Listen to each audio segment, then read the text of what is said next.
Hey Jacob, so I came up with 3 different exercises that I would like you to do for your home exercise program.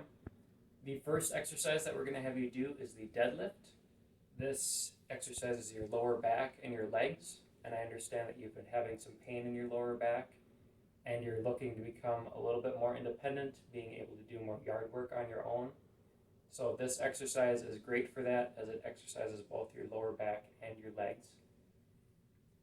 When you are actually performing the deadlift, I would like you to do it close to a chair because this exercise involves a lot of bending over and standing back up. So if you feel like you're losing balance, I want you to just be able to sit down into the chair rather than risk falling onto the floor.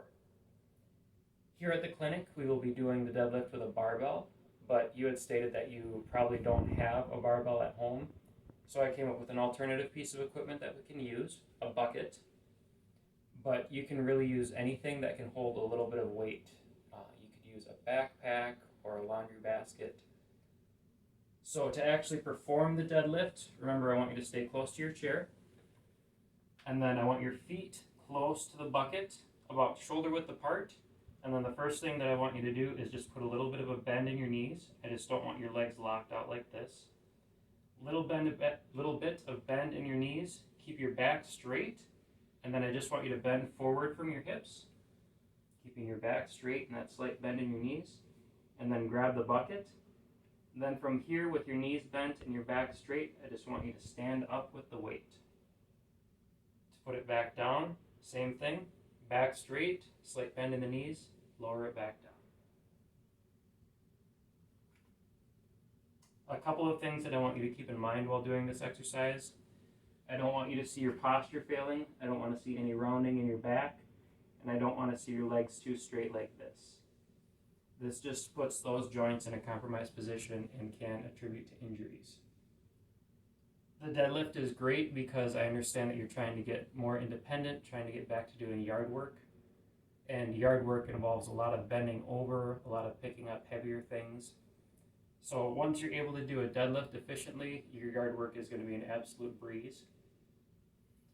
As far as how hard I want you to work, in the clinic we figured out that you were able to do about 20 pounds for a deadlift one time with good form. So using our mathematical calculations, we decided that 60% of that 20 pounds was 12 pounds, so that's going to be the working weight I want you to use. In order to find that, I just want you to put your bucket on any scale that you may have, and then just load up the bucket with anything you can find that's a little heavy. I just found that the bucket combined with these books ended up being about 12 pounds.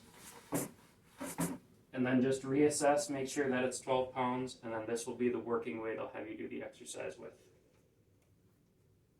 I would like you to perform 10 to 15 deadlifts in a row. I want you to have good form, not losing your posture at all. So 10 to 15 in a row before you take a break, and then you can take a break for about a minute or two. After that minute break, I would like you to repeat 10 to 15 deadlifts 2 more times for a total of 3 rounds. For this exercise, I only want you to do this every other day. So I don't want you doing it every day because I don't want you getting too sore. So just do this one every other day since it's a strength exercise. Once you get really good at doing deadlifts with 12 pounds, this exercise is great because all we have to do to progress it is just add a little bit more weight into the bucket. So once this is no longer enough for you to get a sufficient workout, all we got to do is bump up the weight a little bit and reassess your strength to see how much weight you have to use.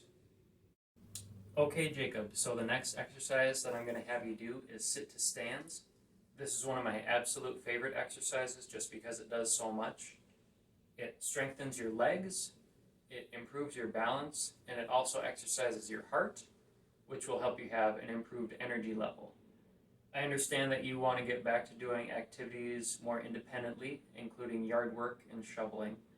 So this exercise is going to be great for that because it's going to give you that leg strength that you need to actually do those activities. It's going to improve your balance so you don't have to worry about falling down when you're doing these activities. And it's also going to improve your energy level so that you're not going to get too tired while you're performing yard work or shoveling.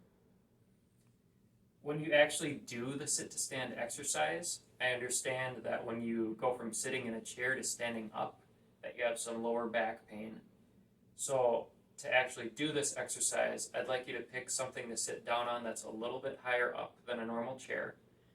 I have this stool that I'm using for demonstration, but what I recommend for you is sitting down on a bed.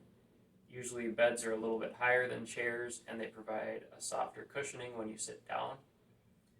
So that way this involves a lot of standing up and sitting down. If you feel like you're ever losing your balance during the exercise, all you need to do is just sit down on the bed, and then that way you will not fall down. To actually perform the sit to stand, what I want you to do is bring your feet a little bit closer to yourself. I want you to cross your arms, and then I want you to bring your head forward like this. Think about bringing your nose over your toes.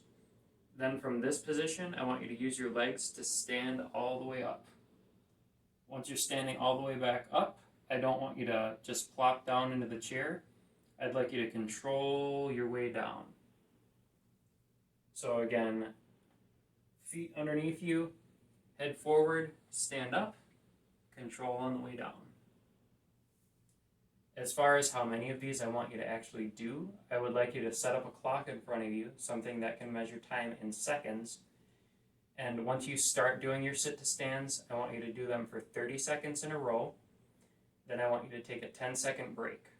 Once that 10-second break is up, I'd like you to do another 30 seconds of exercise, 10 seconds rest.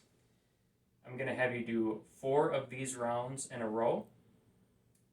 And while you're doing these, I don't want you to get too gassed. So if we're thinking about a scale of 1 to 10, with 1 being you could do this all day, this is no big deal, and 10 being this is the absolute hardest exercise that you've ever done in your entire life, I want you somewhere between 4 and 6 out of 10. So it should be hard, but it shouldn't be overwhelmingly hard. If you feel like you're getting in that 7 to 10 out of 10 range, what I want you to do is just take a break, get your breathing back under control, get your heart a little bit of a break, and then get back to it when you're feeling more able. I would like you to do this exercise, so I want you to do 4 rounds of that 30 seconds on, 10 seconds off, and I want you to do that twice a day, every day. As far as how to progress this exercise, once you get really good at it, we're assessing your back now, so once your back is feeling better and once you get really good at doing this exercise, we're going to reassess how well you're able to go from sitting in a normal chair to standing up. So to progress this exercise, what we're going to do is have you, instead of doing it off of your bed, do it from a normal chair. All right, Jacob, so the last exercise that we're going to have you do is the heel raise. During our assessment of your strength earlier, we noticed that there was some strength to be gained in your lower legs. Weakness in this area can attribute to balance issues. So by improving strength in your lower legs, we're working to improve your balance. I understand that you want to get back to doing activities on your own more independently, such as shoveling and doing yard work. By improving your balance while you're doing these exercises, you won't have to worry about falling when you're on your own. To actually perform this exercise, I want you to situate yourself in front of a table and in front of a very sturdy counter, and then I want you to rest both of your hands completely on the table or counter. From here, using your hands to balance yourself, I want you to come up all the way up on your toes, up onto the balls of your feet, and then lower yourself back down slowly. This exercise can challenge your balance a bit, especially at this top part. It may be a little bit harder to balance. So if you're ever feeling like you're losing your balance or that you may fall, what I want you to do is just lean forward into the table, regain your balance and reassess, and take a break if you need one. As far as how many I would like you to do, the goal is to get about 10 or 15 repetitions in a row without taking a break. But with that, I know that this exercise is going to be a little difficult to start off with.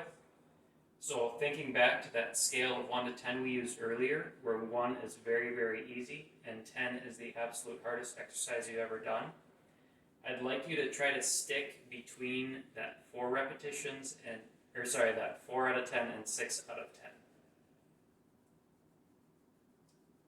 And as far as how often I want you to do this exercise, I would like you to do 4 rounds of 10 to 15 heel raises twice a day, every day.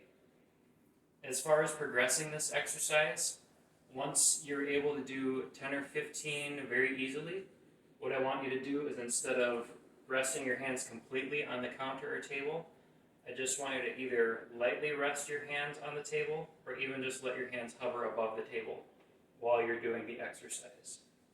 As your balance improves, this will be easier, but I just want you to have your hands here in case you feel like you're losing balance so that you'll be able to lean into the table instead of fall.